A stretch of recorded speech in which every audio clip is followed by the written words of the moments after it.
Hello, Harshita. How's it going?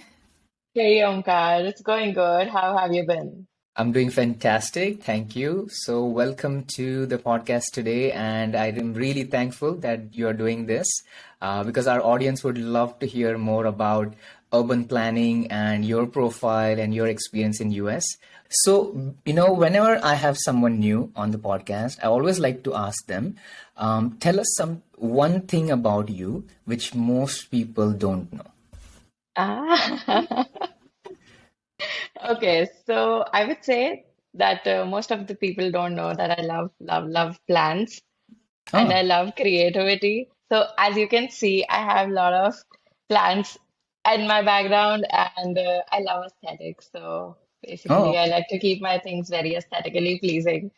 I So that see. also that also comes because I am kind of from a design background. So yeah, that's something inside me. Okay. Well, that's very Yeah. interesting. I can see the plants. Yes. I had a couple of them, but I unfortunately killed them. So let's not talk about them. But great, Harshita. That's great to know. Jumping into, we would love to know about your background. So, what you are doing currently, and where do you live in US, and how long you have been here. Yeah, absolutely. So currently I'm working as a transportation planner in New York City. I'm based here for about 3 to 4 years. Hmm. When I initially came to the US, I came here for master's and I did my master's from Rutgers University and my Okay. concentration was city and regional planning. So, having that core background, I continued my professional life as well in urban planning. And since then, I have been working here in New York City and New Jersey in this field. You reside in New Jersey area then, and then you Yes, work in New York. yes, that's correct. Yeah. Okay. Excellent. So jumping back a little bit, so you did your master's in urban planning at Rutgers. So Rutgers is a good school, I'm gonna assume then. Yeah, so when I came to Rutgers, so I actually got an admit in Cornell and Hmm. University of North Carolina, Chapel Hill. And all of these universities were pretty competitive and had a great course. But then Rutgers was actually giving me a scholarship. They had a lot of grants, and since it's very close to New York City, it's like only an hour away. So Mm. I had a lot of benefit of networking and working on the some of the infrastructure, which is quite renowned in this entire world. So Rutgers University gave me that benefit to do such kind of networking, meet people, meet experts in the industry who are associated with such projects. And overall, like I said, that the grants of the university are really cool. So I got 75% scholarship in my first year. And then in the second year, I got full scholarship. So so yeah, it was a great experience. And then when I was graduating in 2019, Rutgers was in fact third in the US for this planning course. So Okay. so yeah, it was a great experience over there. Like I did not regret my decision of leaving Cornell over Rutgers. So Yeah. I because that's like the question I had in my mind, which you answered, is like, why would you leave Cornell for Rutgers? Because Cornell has a very high reputation. I believe it is an Ivy League, right?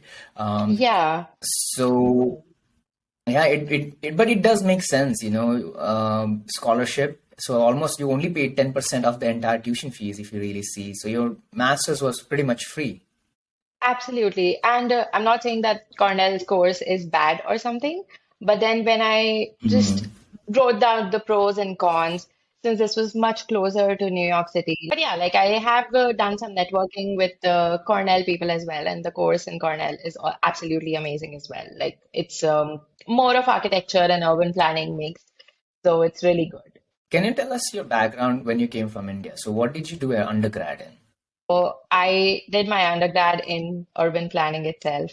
I went to this Oh, university called the CEPT University, which is in Ahmedabad, Gujarat, okay. and that is also like one of the prestigious schools offering planning and architecture programs in India. So I was lucky enough to go through it and like get through the university, and then I did my 4 years of planning course from CEPT. And during that time, I was pretty clear that I want to go to the US for my higher studies. So that time I was building my profile. And like in bachelor's as well, my course was designed in a way that universities in the US offer, Mm-hmm. like the curriculum, so the elective programs and the summer winter schools. So that really helped me in building my profile. I did some community service as well because like urban planning is mostly about public welfare, it's about people. So that it really helps you in building your profile and making it stronger. So I Okay. did some of that in India. And then I took my GRE and TOEFL exams, all the Mm-hmm. required exams, and then I applied for the universities here and then moved Oh, here for masters. what does it really require to get admission into masters? Like, like a good university like Rutgers or Cornell. So, seems, somebody who's looking from outside is going to assume like you have exceptional grades and like really good GRE score and TOEFL scores. Can you maybe talk about that? Like, how are your scores and what did you do differently that you made sure that you got admissions to these three universities? Yeah, absolutely. And that's a really good question because even when I was in India, I used to think that only the grades and the scores matter. But to be Mm, very honest, it's not the case. Like your overall profile matters a lot. So, so my scores, I would say I had GRE score of 308 and okay. my TOEFL was 106 and Okay. my GPA was, so in SEPT we had a grade grading like out of 4, like how it's there in the US, and it was around 2.9 or something. So it was not Okay. even about 3. And I thought that I don't have any chances of getting admissions in the US, like in good universities. And I Yeah. really wanted to go to a good university only. Mm, So that time, like I explored more. I read what the universities require here, and mm, they honestly like your statement of purpose that you have to prepare is one of the things that you need to provide in the application. That matters a lot. mm, So it's more about how you put your story and like if they know that you have interest and you should have a like nice story to put forward and you should mm. have enough interest to make convince them to give you an admission in the institute. And then like no one expects Yeah. you to be perfect, so it doesn't matter how your scores are, but it's more about your interest in the field and how you put it. So that matters a lot.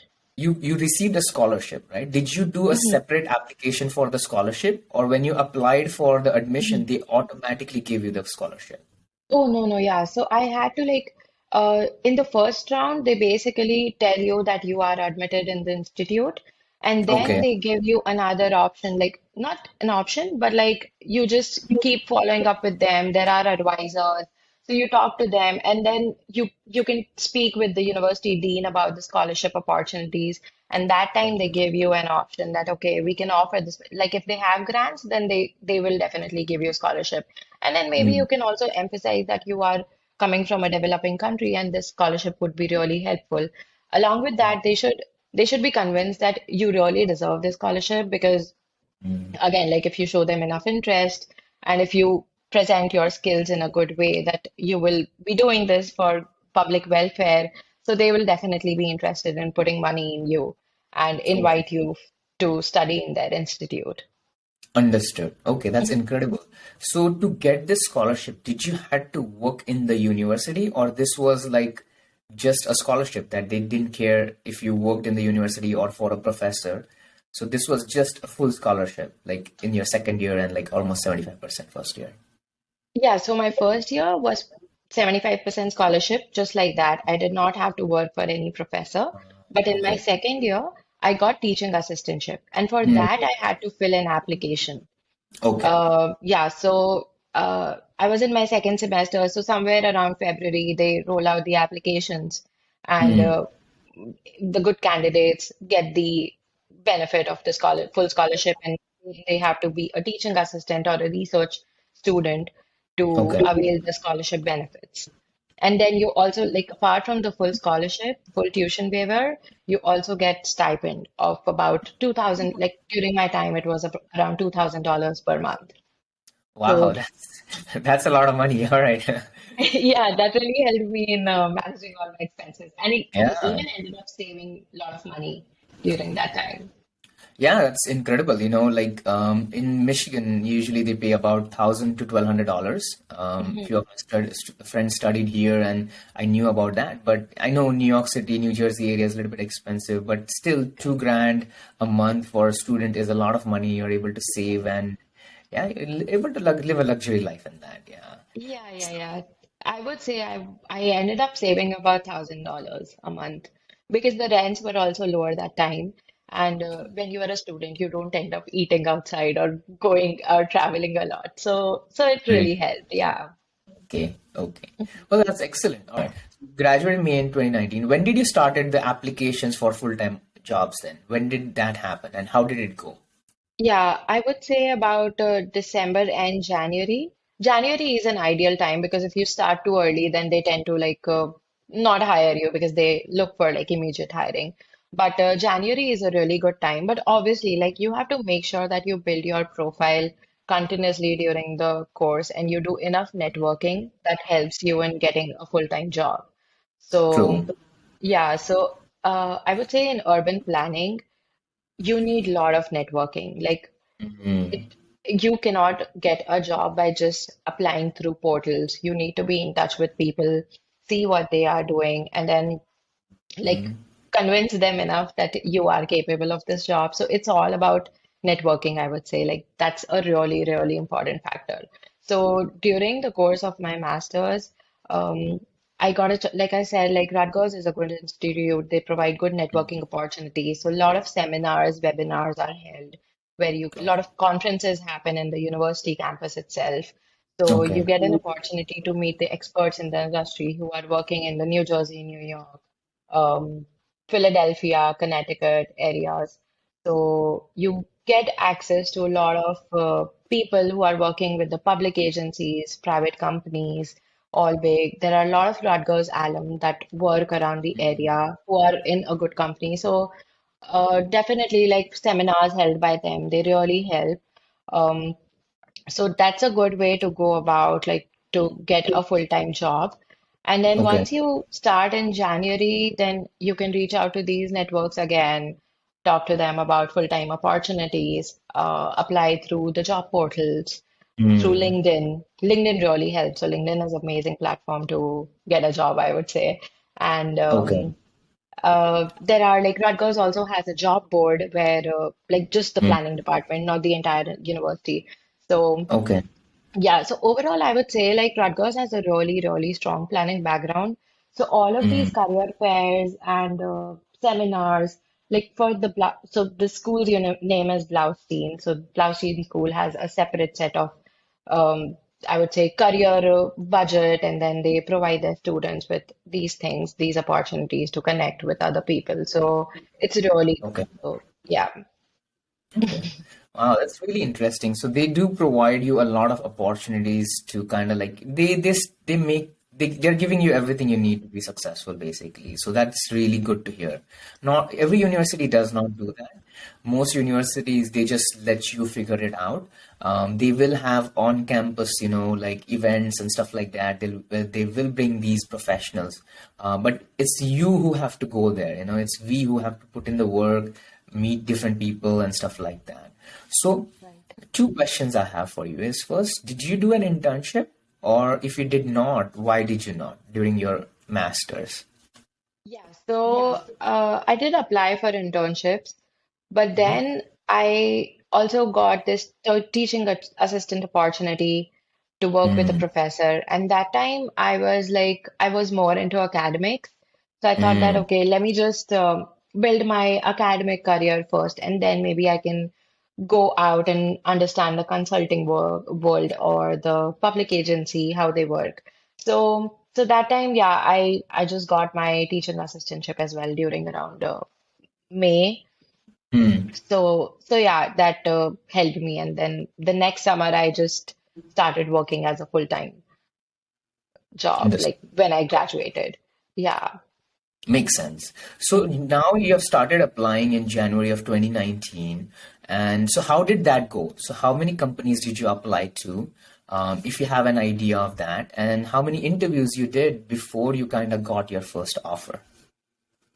So as far as I remember, I took about 11 to 12 interviews. Okay. This is not a lot, I would say, but that time I did feel that it's a lot. Or maybe it is a lot. I'm not sure. But yeah, Yeah. but I did apply to a lot of companies. I would say it would be around 100 at least.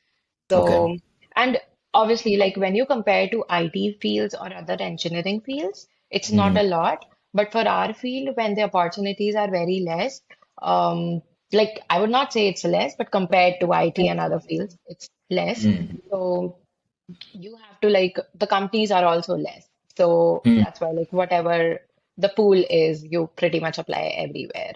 So Exactly. yeah. And like I would say again, like interviews did help me like in grooming myself and then preparing me for the next interview if I got the reject.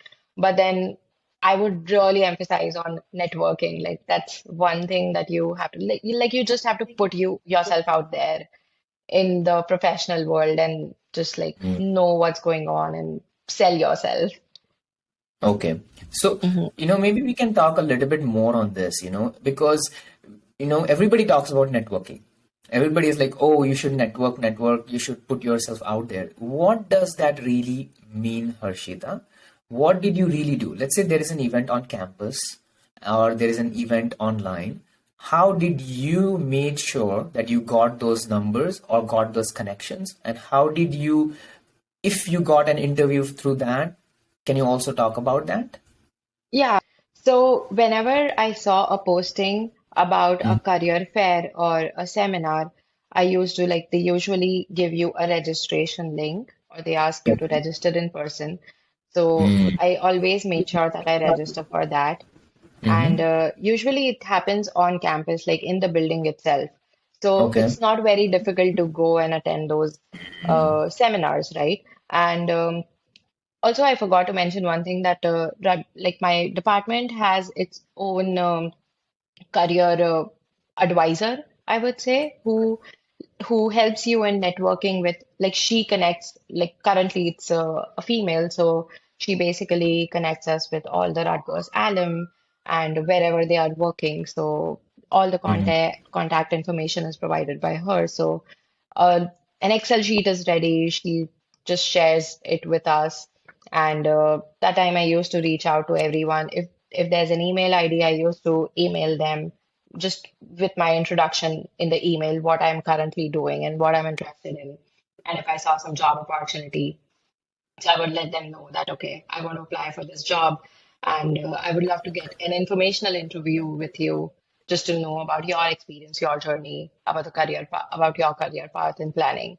So that way I reach out to people even after Mm. seminars, like I used to set a time aside and then reach out to them. Like they are pretty approachable because they Mm. also come for the same purpose. They are also looking for good candidates to work with them. Yeah.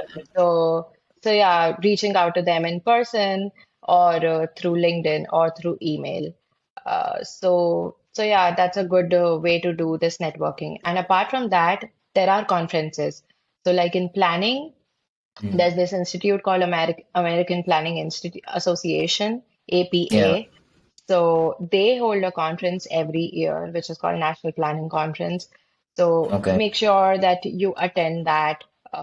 So there you will meet a lot of experts in the industry, like from entire US. So that's a really, really good way to do networking. And there are other seminars as well, seminars or conferences, I would say. So when you are a Okay. student, definitely avail this benefit because you get to attend these meetings at a very nominal cost and sometimes even free, of course. Yeah. Otherwise, once you're a professional, they take a lot of money from your pocket. So yeah. Okay. Excellent. Yeah. So I like that what you said, because I feel there is a gap between, like you mentioned, right? Like your advisor has a list of all these companies because we as a company at my company right now, we are doing everything we can to reach out to universities and talk about us, because we always want good candidates to come to us. And so we give this information, we are on campus and stuff like that. and we only give jobs to people who come and talk to us or people who are connected to us, right? So it's hard to give job to someone we don't know. There may be an exceptional candidate in the class, but if they don't come and meet us, or they don't give their resume, or they don't connect with us after that on LinkedIn, it's very hard. You can't give job to someone you don't know. Tell us about this first offer you got, or the first job you took, and give us a little bit background about how did you get that offer, and then what was this job about? Like, was it really what you studied in school, or was it a little bit different? Yeah, that's a good question. So I would say I started working with this mid-sized firm called Sam Schwartz, and that job I got through the APA job portal. So Okay. APA is the American Planning Association, which is this institute. So they Okay. also have a job board where you can look for planning jobs. So Hmm. I reached out again. They had their email, so I reached out to the director of the Okay. company to like about introducing myself. And then they got back to me, the HR got back to me, and then I took the interview, Okay. basic 1 or 2 rounds, the HR interview and then the technical round. Hmm. And that time I worked with them. They had their office in New York City, so I worked on the projects, which were about the airports, like not about the airports. There were airport projects, and Okay. so one of them was John F. Kennedy Airport Hmm. redevelopment, which is the JFK. Yeah. So I worked on the signage plans and the Hmm. wayfinding, which is basically like they were redeveloping the airport. So how Okay. would people navigate through when the construction is happening? So I Okay. worked All on right. that So this is part during construction time, how to during navigate con and stuff like. yeah, yeah, yeah. And then I prepared base maps for them. So this was Hmm. something like about the JFK project. But apart from that, there was a very interesting project that was about the city bikes, which is a ride sharing or like the bicycle system where you can take like rent a bike for 30 minutes Okay. or all day, and then you can drop it anywhere in the city. So City Yes. Bike, in collaboration with the Department of Transportation of New York City and Lyft, Hmm. um, they had this project of expanding it to the areas apart from Manhattan. So I Hmm. worked on the station siting for those city bike stations, the Okay. potential stations that could come up in the extended areas. So that was a really good project. And after this, I joined this another firm, which is Hmm. also based off New York City. It has projects in New York City and New Jersey both. So that is Okay. my full-time job. And since then, I have been with this firm for 3.5 years. And how Nice. I reached out to this was through networking. Like there was Okay. my batchmate in Rutgers who just gave me this business card of my company supervisor, and he was like, "I know this person. I met him, and if you just want to reach out, he is of your interest. Like he is also in transportation planning, so you can just reach out to them." So that's how I reached out to this my supervisor, and they called me for an interview. And that was just one round because my current company is a mid-sized firm, so they don't have like a lot of interview rounds.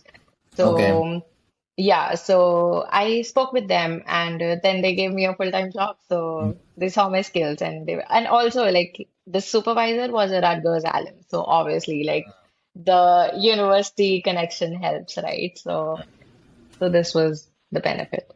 Okay. Excellent. So I want to jump back a little bit. So you worked at this first company for how long? This was about 3 to 4 months, not a lot. Okay. Okay. Okay. Yeah, yeah. All right. You worked there for And 4 months. Go yes, ahead. and then that time I started with them as an intern, and Hmm. then they did offer me a full-time opportunity, but then it was more into graphics and less of urban planning. So I was looking for better options to do more of technical work. So that's why I did not go for this company and I kept on looking for more full-time opportunities. Okay, okay, okay. Understood. So, I want to get into a little bit of details about like, finance and then immigration as well. So, couple of questions I have. So, obviously, your current company does, so they did their, like, it's a STEM based, it's an e-verified company, so you're able to get your STEM verification and stuff like that for that. And then second question I have is, if you don't mind sharing, what is the starting salary looks like for a fresh grad, at in an urban planning job, maybe at that point and today also. Yeah, absolutely. And before that, I forgot to mention that Rutgers planning program is a STEM program, whereas other universities don't have it as a STEM program, and that's like a huge, Okay. huge thing. Yeah. So that's one more benefit of being a student of Rutgers. Yeah. Good. Good. Excellent. Okay. So coming back to your question, the starting range in urban planning, I would say, is in this area, it's about 60,000 or $70,000. Okay. And yeah, Okay, all right. Okay, so that's for a fresh grad. That's excellent. I mean, I know it's still New Jersey area. If you're working in New York City, I still feel it's honestly it's good range in my opinion for somebody just getting started. So I think yeah. And so what so let's say you started today working in an urban planning thing. What does next 3 4 year really look like you? Because one of the concerns I have with these kind of majors and stuff like that is immigration is a little bit difficult. Because there are small companies and stuff like that, and you have to talk to them that, hey, I need H1B, and some of them don't even know what an H1B is. You have to educate them. So question I have is like, okay, how hard it is finding a job, and if you find a job, how hard it is or how easy it is to convince them to get your H1B. How is this process? Can you talk about that? yes, yes, absolutely. So I would say it is a little difficult to convince these companies for applying for an H-1B because they just feel that this process is really, really complicated and a lot Yeah. of time and money is invested in it. So not Okay. all of them are up for it, but lately I have seen some flexibility in planning. And this has also happened because planning is not a very immigrant dominating field.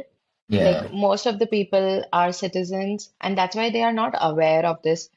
concept. But if you try to explain them how it goes, they are a little okay. So my company, like I joined them 3.5 years back. So first Okay. year they wanted to see my skills and then Mm. only fetch so much money for me for my Okay. visa application. So they didn't apply for me in the first year, and then the Uh, second year, third year, and now so on. They have been very, very supportive about my visa applications. So, but like the previous company, like I told you, Sam Schwartz, they did not want to apply for my H1 for entry level positions. Maybe in the senior levels, they definitely offer that. But yeah. Understood. Yeah. This is where my question to you, Harshita, is: would you recommend people doing masters in urban planning then? Because you're saying that it may be a little bit difficult initially. Um, so question I really have is because people are looking at this, right? They are like, hey, I want to come to US and I want to make sure I get my H1B, because you and I both know how hard it is to get an H1B, Yeah, yeah. and with the lottery system. And then convincing people to losing one chance can be so difficult. In my case, I lost two chances, and in your case, you lost a chance. So we know what happens if you don't get it. So how would you talk to someone? Let's say right now somebody is looking at this video internationally. What would you say to them? Like, hey, should you really do your master's in urban planning? And second is like, if you do, how do you prepare yourself so that you don't lose those chances? How would you do it again? Yeah, absolutely. So, I would not say that don't come for urban planning. It's a really good field, and but I would also emphasize that go in the universities that provide it as a STEM program.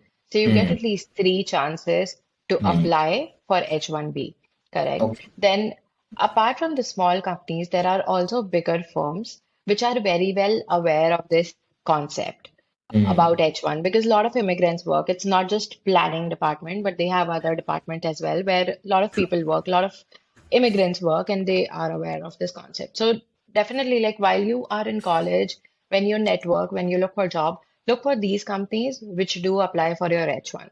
Correct? yeah. That's the way to True. go.